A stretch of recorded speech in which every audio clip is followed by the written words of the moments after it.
জান্নাতের সরদার আল হাসান ওয়াল হুসাইন সাইয়্যিদা শাবাবি আহলিল জান্নাহ, জিনাদের জন্য আমার নবী দোয়া করেছেন, আল্লাহুম্মা হাউলাই আহলুল বাইত, ও আল্লাহ তারা হচ্ছে আমার আহলে বাইত, তাদের উপরে আল্লাহ আপনারা খাস রহমত দান করেন।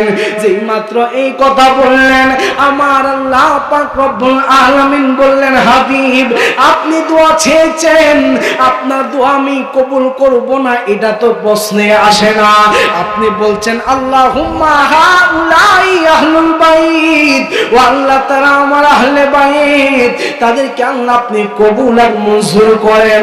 আল্লাহ কয়, হাবিব আমি মঞ্জুর কইরা নিলাম, আমি কবুল কইরা নিলাম, আর আপনি শুইনা নেন, যারা আহলে বায়াত জান্নাতের সরদার, যারা ইমাম হাসান এবং হুসাইনকে মহব্বত করবে, তারা যেন আপনার নবীকে মহব্বত করে ফেলে, যারা আপনাকে মহব্বত করবে তারা যেন আমার আল্লাহকে মহব্বত করলো, আর আমি আল্লাহকে যারা মহব্বত করলো তাদের জন্য জান্নাত ওয়াকফ হয়ে গেল।